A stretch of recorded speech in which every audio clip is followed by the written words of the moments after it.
I guess Rebel Moon Part 2 The Scaregiver மூவிக்கான review தான் இந்த வீடியோல பார்க்க போறோம். இந்த படம் எப்படி இருக்குன்னு கேட்டீங்கன்னா ஒரு குட் ஃபிலிம். நெட்ஃபிளிக்ஸ்க்காகவே நம்ம ஜாக் ஸ்னைடர் ஒரு கட் பண்ணி கொடுத்த மாதிரி தான் இருக்கு. ஏன்னா இப்போதைக்கு அவர் ரிலீஸ் பண்ணிருக்க ரெண்டு பாட்டுக்குமே தனியா டைரக்டர்ஸ் கட் இருக்கு. ஆர் ரேட்டடும் பிளஸ் டியூரேஷன் கூட உள்ள படம். அந்த படத்தை நான் அவளை வெயிட் பண்ணிட்டு இருக்கேன். இந்த நெட்ஃபிளிக்ஸ் கட் வந்து ஒரு நல்ல படம், ஆனா ரொம்ப மாஸ்டர் பீஸ் பெஸ்ட்னு சொல்லிட முடியாது. எனக்கு குறைகள் நிறைய இருக்கு. சரி படம் எப்படி இருக்குன்றத ரிவ்யூல பார்ப்போங்க. மூட ஸ்டோரி என்ன இருக்குன்னா, போன படத்துல சித்த அட்மிரல் நோபல் வில்லன் அந்த பாட்டு உயிரோட ஒரு மாதிரி காமிச்சிருப்பாங்க. அவன் பேர் ரிட்டர்ன் வந்துட்டான். ஆனா நம்ம ஹீரோயின் கோராவோட டீமுக்கு அது தெரியாது. அவங்க திருப்பி அவங்களோட பிளான்ட்டுக்கு வந்துடுறாங்க. வில்லனை கொண்டு தான் நினைச்சு அவங்க ரொம்ப சந்தோஷத்துல இருக்காங்க. இங்க இருக்க தானியங்களை கலெக்ட் பண்ணிட்டு போறதுக்கு அட்மிரலோட சோல்ஜர்ஸ் கண்டிப்பா இங்க வருவாங்க. அவங்க எப்படி தானியம் எடுக்கிறதுக்கு கம்மியான பஸ் அனுப்புவாங்க. எல்லாரையும் கொண்டுலான்னு இவங்க ஒரு பிளான் போடுறாங்க. இந்த கிராமே ஒரு சின்ன வார்க்கு தயாராகிறாங்க. ஆனா டுஸ்டே அட்மிரல் நோபல் திருப்பி உயிரோட வந்து தெரியாது இவங்களுக்கு. அவன் ஒரு பிளானோட வரான்.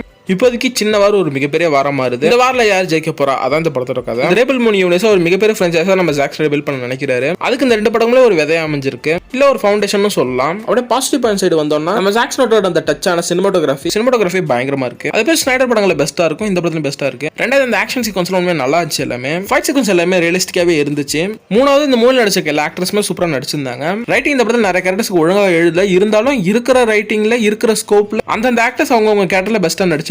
எக்ஸாம்பிள் டைட்டஸோட ரைட்டிங் நல்லா இருந்துச்சு, கோரோட ரைட்டிங்மே நல்லா இருந்துச்சு. ஏன்னா அவங்க அந்த ஸ்டோரியோட ப்ரோட்டகனிஸ்டா இருக்காங்க. அதே நெமிசிஸ்க்கு ரைட்டிங் வந்து வேல்யூ இல்லாம அதை சீக்கிரமே கொண்டுட்டாங்க. அது ஒரு நல்ல பெஸ்டான கேரக்டர் எனக்கு தெரிஞ்சது. அந்த கேரக்டருக்கு வேல்யூ இல்லாம அந்த கேரக்டர் போட்டது இல்லாம தான் தெரிஞ்சது. இதே நெமிசிஸ்க்கு ஒரு சின்ன பையனுக்கும் மதர்ஸ் அண்ட் ரிலேஷன்ஷிப் பார்க்க போயிருக்கும். அது நல்லா இருந்துச்சு, ஆனா இன்னும் அது தெளிவாக காமிச்சிருக்கலாம். அப்படி காமிக்கணும் அதுக்கு இந்த கேரக்டர் இந்த படத்துல சர்வே ஆயிருக்கணும். அடுத்த இந்த படத்துல வில்லன் நோபல பயங்கரமா காமிச்சிருந்தாங்க. ஆக்சுவலா ஸ்னைடரோட எல்லா படங்களும் வில்லன் பவர்ஃபுல்லா தான் இருப்பாங்க. அதே மாதிரி இந்த படத்துல வில்லன் பவர்ஃபுல்லாவும் பயங்கரமா தான் காமிச்சிருக்காங்க. ஆனா இந்த படத்தையும் போட்டு தள்ளிட்டாங்க. ஆனா அவரோட வில்லனசம் தன்மை நல்லா இருந்துச்சு. எவனுக்கு என்னன்னாலும் அதை பத்தி எனக்கு கவலை இல்ல, நான் செய்யறதான் செய்வன்ற மாதிரியான வில்லன் கேரக்டர். வெயிட் பண்ணி தான் பார்க்கணும் பார்ட் 3 பயங்கரமா எடுத்து வராங்களான்ட்டு. இந்த படம் டெக்னிக்கலா ஒரு செம ஸ்ட்ராங்கான படம். விஎஃப்எக்ஸ் சிஜில செம குவாலிட்டியா இருக்கும். இந்த படத்துல கண்டினியூட்டிவே நல்லா இருந்துச்சு. ஏன்னா ரேப்லின் குரூப்போட ஹெட்டான பிளட் ஆக்ஸ் வந்து போன படத்துல செத்துருவாரு. அவரோட சிஸ்டர் இந்த படத்தோட எண்ட் ஹெல்ப் பண்ண வந்திருப்பாங்க. இந்த படத்துல பிஜிஎம்ஸ்லாம் நல்லா இருந்துச்சு, ஆனா மைண்ட்ல நிக்கல. ஏன் நமக்கு BVS Zack Snyder Justice League பிவிஎஸ்லாம் நமக்கு மைண்ட்ல நின்னு இருக்கும். அந்த அளவுக்கு இல்ல, இருந்தாலும் படத்துல பார்க்கும்போது எல்லாமே நல்லா இருந்துச்சு. எனக்கு பாசிட்டிவ் பாயிண்ட்ஸ்லாம் அவ்வளவுதான். இதே நெகட்டிவ் பாயிண்ட்ஸ் சைடு வந்தோம்னா படத்தோட டியூரேஷன் சொல்ல ரொம்ப சின்ன படமா இருக்கு. ஜாக் ஸ்னைடர் பத்தில ஸ்டோரி சொல்றதுக்கு இன்னும் ஒரு 2.5 மணி நேரம் கொடுத்தா நல்லா இருந்திருக்கும். ஏன்னா நிறைய கேரக்டர்ஸ் இன்னும் தெளிவா காமிக்க முடியல. நெட்ஃபிளிக்ஸ்க்கான ஒரு கட்டாயத்தை பண்ணி கொடுத்திருக்காரு. அடுத்து PG-13 சொல்லலாம். PG-13 தேவையில்ல, ஆர்டேட்டா கொடுத்துருக்காங்க, நல்லா தான் இருக்கும். இந்த படத்துல வார் சீக்வன்ஸ்க்கு அது இன்னும் சூப்பராகவே இருந்திருக்கும் பார்க்க.